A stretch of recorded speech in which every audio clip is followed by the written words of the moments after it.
Provavelmente já ouviu falar do primeiro livro da Bíblia. Ele se chama Gênesis. Gênesis vem de uma palavra hebraica, que é pronunciada Reshit, e significa simplesmente início. Há muitas histórias no livro de Gênesis, e é fácil pegar uma delas e tentar dizer o que ela pode significar. Mas achamos que a melhor maneira de entender esse livro é olhar para ele como um todo e mostrar como ele foi planejado. O livro é construído em duas partes principais. Você tem os capítulos 1 a 11, que contam a história de Deus e do mundo inteiro. E depois você tem a segunda parte, que é sobre Deus e a família de Abraão. Ela vai do capítulo 12 ao 50. E a mensagem do livro é encontrada na maneira como essas duas partes se relacionam. Ok, então vamos começar lá do início. A primeira parte de Gênesis começa com a história da criação, quando Deus cria tudo. E claro, o que se discute é como exatamente isso acontece. Mas ele pega um caos escuro e úmido e o transforma em um lindo jardim, onde os seres humanos podem se desenvolver. Isso parece bom. Realmente parece. De fato, Deus diz por 7 vezes diferentes que tudo o que ele fez é bom.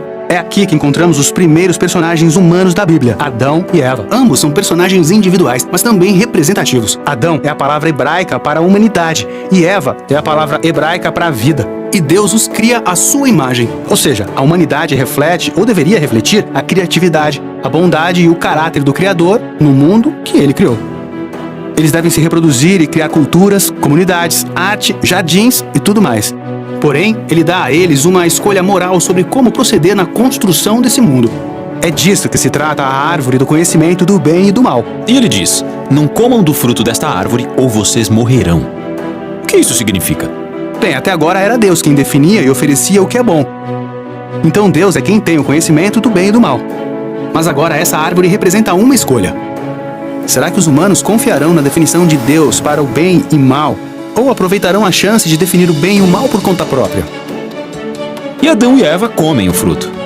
Essa é a explicação bíblica fundamental para aquele conceito de pecado, aquele desejo que eu tenho de tomar decisões por mim mesmo. É a inclinação do coração humano de fazer o que é bom para mim e para minha tribo, mesmo que prejudique você e sua tribo. E o problema é que os humanos são péssimos em definir o bem e o mal sem Deus. Então, agora que a humanidade fez essa escolha, as coisas ficam muito ruins. De Gênesis 3 a 11, vemos toda a humanidade numa espiral descendente. Adão e Eva não conseguem mais confiar um no outro. Tem uma pequena história de como eles estavam nus e não se importavam com isso antes. Mas agora eles sentem vergonha, porque de repente a definição que Adão tem de bem e mal pode ser diferente da de Eva. Então, eles se escondem um do outro. Tem também uma outra história de tentação. Caim fica com inveja do irmão Abel e acaba o matando. Tem uma história, logo depois de Caim, sobre um cara chamado Lameque. E tudo que nós sabemos sobre Lameque é que ele acumula esposas como se fossem propriedades e canta sobre como ele é mais violento e vingativo do que Caim. E ele se orgulha disso. As coisas ficam tão ruins com a raça humana que vemos Deus decidir simplesmente nos eliminar. Pois é, geralmente pensamos que a história do dilúvio é como Deus ficou irado, mas na verdade ela começa com a tristeza e o pesar de Deus em relação ao estado do seu mundo. Assim, por sua paixão em preservar a bondade do seu mundo, ele limpa tudo com o dilúvio. Mas há uma ponta de esperança. Ele escolhe Noé e toda a sua família e os salva em um barco. Não se esqueça dos animais. Verdade, e os animais. Assim, Noé e sua família vão reiniciar toda a humanidade. Ou seja, ele deve ser um cara muito bom. Mas essa é a história que a maioria das pessoas não conhece, porque ela é meio estranha. Noé sai do barco, planta uma vinha e fica muito bêbado. Então acontece algo meio suspeito em sua tenda com seu filho. É uma história trágica. A partir daqui, a humanidade cresce de novo, mas as coisas estão tão ruins quanto antes. E a última história é da famosa Torre de Babel. Nessa história, todas as nações se unem para usar uma nova tecnologia, o tijolo. Eles querem ficar famosos e construir uma grande cidade, com uma torre enorme que chegue até os deuses. Mas Deus sabe que essa cidade será um pesadelo. E então, na sua misericórdia, Ele os dispersa.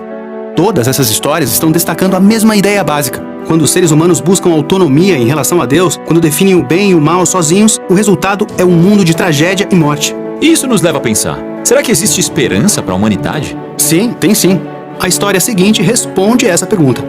É o início da missão de Deus para resgatar e restaurar o seu mundo.